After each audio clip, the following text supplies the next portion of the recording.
Hey guys, so in a former video, I said, wouldn't it be great if I just got so comfortable here? Excuse me. And if I recall saying in a former video, wouldn't it be great if I just became so comfortable on camera that I just took this whole operation from over there where I usually film to my bed without any makeup. So here we are, we're in my bed without any makeup and I'm sick as a dog. It is currently daytime, but I just took some NyQuil. It's about to kick in a few minutes. Right now I'm in this limbo where I just feel really loose. So today's topic is about fashion of 1999. It was a year that I was alive in. I'm barely alive right now. Before we get into it, I want a monologue. I've got a monologue. 1999 was the year that I began high school. The year did not start off auspiciously. I began high school with a very bad haircut. My mom was always trying to find the cheapest place to get me a haircut. This guy really butchered my hair. And I don't know how he was able to do this because it's very hard to butcher my hair. Let me set this down and I'll show you. It's just straight. All you have to do is just trim it, but somehow this guy, he was watching some Vietnamese variety show or something, like it was a TV in the corner, and he was cutting my hair. We wasn't paying attention. He butchered me so bad that my hair was a bob. He bobbed my hair. He cut my hair in such a way that one side of my hair flipped up. It curled up like this on one side and it stayed straight on the other side. So like no matter what I did, no matter what kind of products I did, it was an asymmetrical curling of my hair. Really set me back in all the fashion achievements that I made. I made remarkable fashion strides in 1998 in 8th grade. I got myself a really cool windbreaker, and the expression we used back in the day, it was the bomb. So having a bad haircut as I entered high school really knocked my self-esteem down a couple pegs. I wasn't really walking very straight. I was just very slumped down, dragging, kind of like the hem of my too big for me Arizona wide leg jeans. So that was just one unfortunate thing that happened to me during 1999. Another thing was that I realized that I will never grow any taller. I've reached peak puberty and I always assumed that I was going to grow to be very tall. I don't know why. And then I realized entering 9th grade in 1998 going into 1999, I wasn't growing. I hadn't grown in all of middle school. I stopped growing at 11. It was very devastating for me because while I might have been short, I feel like I had tall woman energy.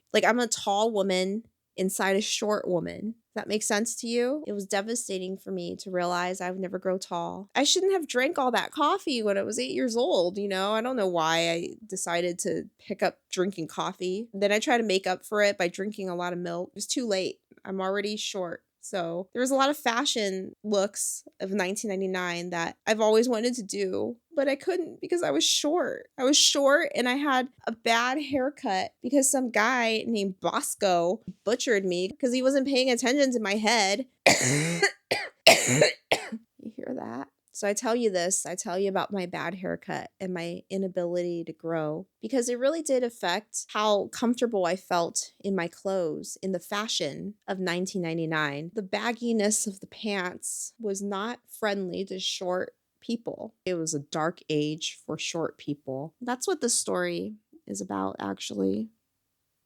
That's a good idea. That is what it's about. That's what I meant for it to be about. There was a point to the story. It's not just the ramblings of a drugged out sick person, So that being said, I'm going to turn this video essay over to the future Teresa, who is healthy and more put together than I am now. So without further ado, my name is...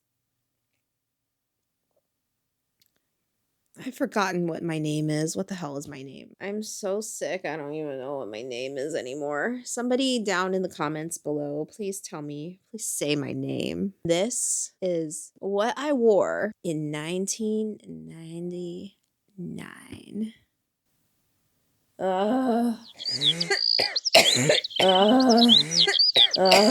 in the tail ends of 98, going into 99, going into ninth grade, I got butchered by this hairdresser named Bosco, and I got an accidental Asian mom bob. There's many ways to describe this bob. You can say that it looked like a Hong Kong woman's hairstyle from the 80s. If I want to be generous to myself, I would say it looked a little like Faye Wong's hair in Chungking Express. That is the expectation, but the reality was that I kind of had the same haircut as like the dim sum lady that pushes the dim sum cart around back in the day, you know, the dim sum lady with a vest, and it was an Asian mom bob on my 14-year-old head. It really did a number on my self-esteem, let me tell you. But eventually, I went to another salon, you know, away from Bosco. There was no Yelp back in the day, but if there was, you know, Bosco would get a mouthful from me. And I had them improve upon it. I was stuck with short hair. I might as well improve it, zhuzh it up. I liked the result a lot better. And coincidentally, around this time, in all the popular teen shows on the WB, it was called the WB back then it changed into the CW around the early 2000s, and that's what it's known now. A lot of female characters were cutting off all their hair and getting a pixie cut. Michelle Williams' character, Jen, in Dawson's Creek, there was a season, it coincided around this time, where she chopped off all her hair. There was a character in Roswell. She had really cute, short pixie cut. Oh, Dharma and Greg, for instance, the show Dharma and Greg on ABC, which is a show that never survived the 90s. But I remember Jenna Elfman's character had very cute,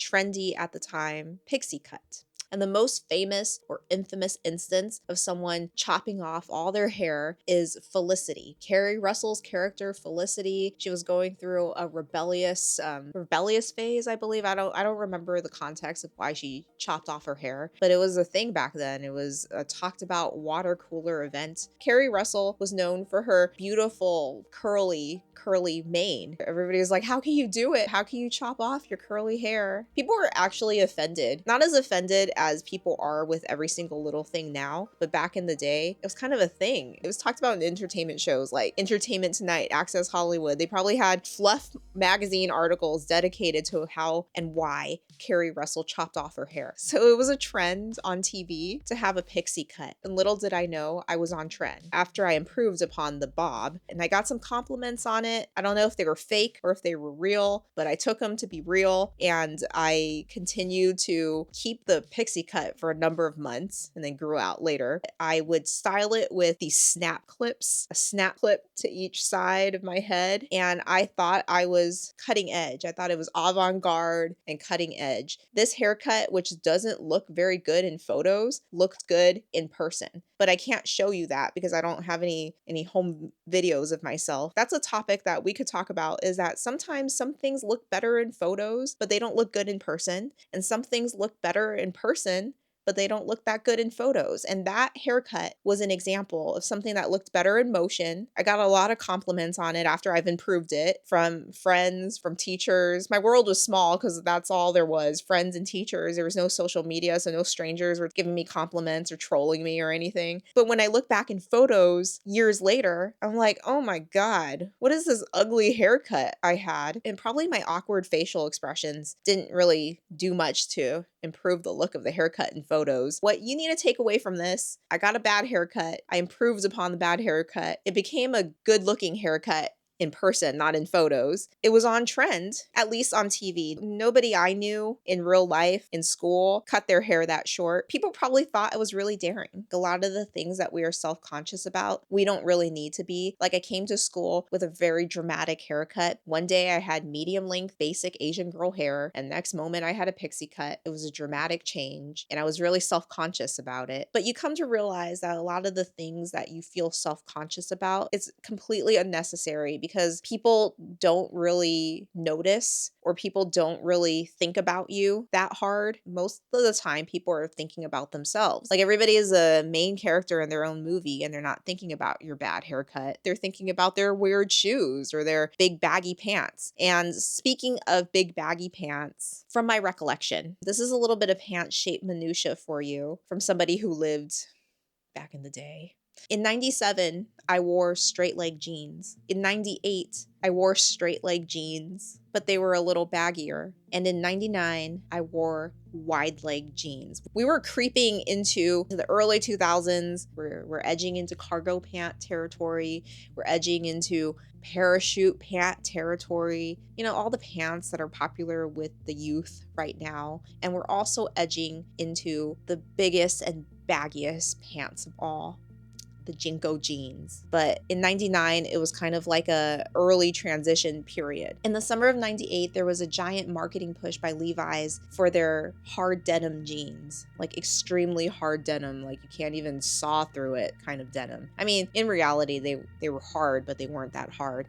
And I was very taken with it. And I got myself a pair of hard denim jeans. And I felt so cool. But they were really long. Back in the day, in the 90s, to my recollection, there's not that many options when it comes to leg length. Everybody bought the same length. And if you cared about the fit, then you went and got it hemmed. And it probably wasn't that expensive to hem. But I'm just a green, unworldly 14-year-old. I didn't know you could get it hemmed. It was not in the budget. I would just wear my very long pants. There was many creative ways that one hemmed one's pants. There was tape involved. There was just a simple roll. But if you were really committed, you would staple it. I would sit in Spanish class and watch people just staple their pant legs, just go crazy with a staple gun. We just pass the stapler all around. The silhouette back then, and I'm specifically referring to female clothes, big pants, wide legs, and a tiny thin top. You're voluminous below the waist, tight above the waist. There was a predominance of track suits and track pants, like the Adidas track pants, sometimes with the rip away buttons on the side. There was also the non-branded Adidas knockoff, which was probably what I wore. Track pants with one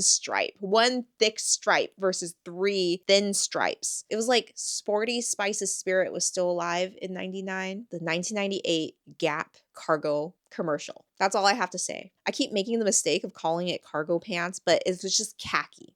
It was Gap was trying to make khaki cool. And I feel like they succeeded because they succeeded in making me want to wear khaki pants. They were so intertwined that when I think about cargo pants and when I think about khaki pants, I think of Gap pants. They were intertwined. They were one and the same to me, but they're actually different. You know, in the commercial, not everybody was wearing big old cargo pants with cargo pockets. I don't even think they were wearing cargo pants, but it did evolve into that, like the khaki cargo look. The genius idea of bringing together khakis and swing, it ushered in a khaki pant bonanza, a khaki pant trend. You know, swing came back in the 90s. It ain't mean a thing if it ain't got that swing. Baby, it looks like it's gonna hail. Everybody's jump jiving. Everybody's jump jiving. Everybody's jump jiving. There was a band that did that. Cherry Poppin' Daddies. What a sick name. Because of that commercial, I felt like the Gap was like the holy grail. When I went to the mall, I would go to the Gap, look at some basic shirts. Like, oh, if only I can buy these basic shirts. My dad would be like, you could just buy these basic shirts at Target. They look like the same they're not the same shirts, okay? This one has the Gap on it. Around the winter of 99, you just have to be there to know what I'm talking about. And if you know what I'm talking about, please let me know down in the comments below. It was a cozy time. There was a cozy feeling about it. I don't know what it is. An overall sense of well-being, of coziness. A lot of memories I have of that also involved the Gap knitwear selection. I mentioned this knitwear because I felt like I saw it everywhere, though I never bought it. But I felt like I was, I don't know, like it was a vibe. For some reason, okay, guys, for some reason, I missed Gilmore Girls. Like it was on and I see the commercials, but I just never felt like watching it. I went through the 90s and early 2000s without watching the Gilmore Girls. And it wasn't until last winter that I finally watched like season 1 of the Gilmore Girls. And I got that cozy feeling. You know, the Gilmore Girls have become an iconic reference every time fall comes around. Every fall, everybody puts on their cozy socks, gets their pumpkin spice latte out, and they would either watch Hocus Pocus or the Gilmore Girls. I'm thinking it's more of a millennial vibe. Since I'm a romantic comedy writer, it's my business to know. I have to make it my business to know. I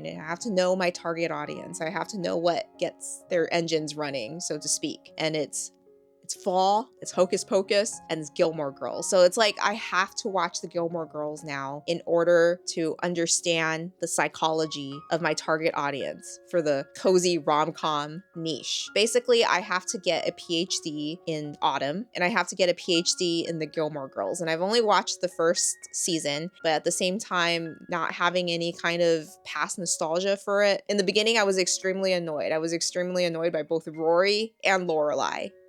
Equally. Like, the only person that I liked was Emily Gilmore, the grandmother, because she had so much sass. But afterward, I could see where all the fandom comes from. I don't have Netflix. I know it's on Netflix right now, but I don't have Netflix, so I don't stream. So I watched season 1 on DVD. I don't have the rest of the seasons. So I need to know when Luke and Lorelai gets together. I'm shipping. I was extremely annoyed by Lorelai at the beginning of the season, but I've warmed to her. And now I need to know when she and Luke gets together. What season do they get together? Maybe don't tell me. Tell me, but don't tell me. I don't know. Should I know? Should you tell me or not? Drawing it back to the colorful Gap knitwear of 99, I saw the colorful scarf appearance on Rory. If you want a crash course in what people wore in 1999, watch the first season of the Gilmore Girls. It aired in autumn of 99. And I think that's probably the cozy feeling that a lot of people of my generation want to go back to. The autumn and winter of 99. There is a very basic yet very important wardrobe item. And it is literally a very basic wardrobe item, but it really completes the 1999 aesthetic, the 1999 vibe, the 1999 look for a woman. A form-fitting 3/4 sleeve top. You could have it in boat neck or you could have it in a V-neck. This top, you could have it in many colors, but the predominant color of 1999 was a maroon or a purple, but not just any purple, not royal purple, not lavender, but a dusty wisteria. That's what we're going for. A dusty wisteria, a little bit witchy, a little bit whimsigoth. In Friends, Rachel would wear this top in a dusty pink or a military olive green or a heathered gray. In the Gilmore Girls, Lorelai would pair it with a sheath skirt, knee length with knee-high boots and a gauzy, kind of like a gauzy finish to the skirt. It has to be gauzy. And that's like the key wardrobe element. If you really want to go for it, you want to go the full 1999 wardrobe, you would have your pixie cut, you would have your headband, like the tooth comb headband, or you would have like the faux tattoo choker. The 3/4 sleeve top is, I would say, the staple item. You wore it with your Gap khaki pants. You wore it with your wide leg jeans. It wants to be paired with the gauzy sheath skirt. Not only does it have to be paired with the gauzy sheath skirt, but you have to make sure that the two are of similar colors, but the skirt has to be darker, okay? Like you could get dusty wisteria top with like a plum purple skirt. Darker bottom, lighter top, monochromatic colors. The crown detail of this top, it's a cincher, you know, it's not necessary, but it's a cincher. With this top, there is a little tiny pocket on the sleeve. Just a tiny little pocket, and on the pocket, there is a little girly embroidery, like a bee, like a flower. And if you could get a 3/4 sleeve top with a tiny pocket, just one, it's not on both sleeves, just one sleeve. I think it's on your left sleeve, a tiny little pocket with a bee or a flower, a fruit, like a cherry. You're cool. That's a cool girl top. There was the Eastern influence where everybody was wearing Eastern inspired tops, a gauzy dress with Buddha, tops with like a dragon. Remember the Natalie Imbruglia Torn music video? This is not 99, this was 98, but that dragon top that she had with her cargo pants. Christina Aguilera's giant orange cargo pants and her white crop top with like her turquoise sequin dress, like the turquoise and the orange, or orange and green. In an episode of Xena, several episodes actually of Xena Warrior Princess, Xena and Gabrielle go to India. Everybody in a TV show, they had an episode where they go to India. Like in Dharma and Greg, like she specialized. The character of Dharma specialized in wearing Eastern inspired clothes. She was like a free spirit. very woo-woo. Her entire vibe was the Western adoption of Eastern-inspired clothing, but it's more Western. I did have an Eastern-inspired dress. It was just a basic spaghetti strap red number and had Chinese prints on it. And I never wore it to school. It felt like it was too revealing because of the spaghetti straps. So I would only wear it to special occasions like weddings, but I would wear like a white cardigan over it, you know, like that white shroud. There was a minor trend that's completely overlooked when you think back of 90s fashion trends. Shirts or sweaters with random stripes on them. It's a solid sweater, solid color sweater, 2 white stripes right here. Stripes on both arms, just like 2 stripes or 1 stripe. And another variation is a shirt or sweater with just 1 stripe across the chest or 2 stripes across the chest. And this could be worn by both guys or girls. Speaking of men's fashion, I'm not going to cover that much of it in this video because all I want to say is that it was, for me, from what I noticed, it was very skater inspired. And, you know, when I speak of baggy pants, they had baggy pants. Sometimes there was a wallet chain. There was a lot of Vans being worn. And this is just from my recollection from my high school. I really did not pay attention to what a 30-year-old to 35-year-old to 40-year-old man would wear. I honestly didn't care. So around 97, that was when I first noticed the frosted tips. But in 99, frosted tips have somehow morphed into hair gelled cowlick. Instead of going up into spikes, it went forward into a cowlick. The boys in school in my grade were probably too young to do this, but I've noticed it with musicians. Not only was the hair pushed forward into a gel cowlick, but they would bleach that cowlick, and then there would be a goatee. This is for men. Sometimes that goatee would be bleached. And then sometimes, especially with pop stars or rock stars, there would be, I can't even say it. It's disgusting. I can't even say it. There would be a flavor saver. It makes me cringe even to this day.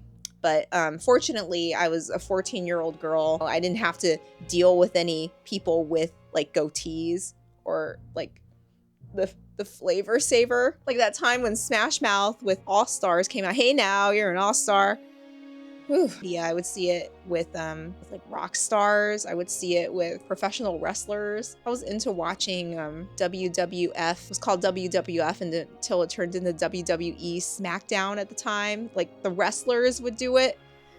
But fortunately, looking back, I wasn't the only one with bad hair. Things could have been worse. I could have been a boy with frosted tips. I could have been a man with the frosted cowlick and a flavor saver. What flavor are you saving? I don't want to know. What do you think about the fashion of 1999? I know it just sounds like basic fashion, but we're diving in the weeds to the minutia, to the details of the fashion of 1999. Do you remember the Gap Khaki swing commercial? Do you remember the colorful scarves and the colorful knitwear? Do you want to tell me when Luke and Lorelai get together in Gilmore Girls? Do you want to bring back the 3/4 sleeve top? Don't you think our clothing could be improved with a tiny little pocket right on the sleeve with a bee embroidery? Let me know if that speaks to you, because it certainly speaks to me. And if it speaks to you, please drop this bee emoji down in the comments below and I'll know a little something about you. I'll know that you have good taste and I know that we're on the same page and we want to bring back the little pocket,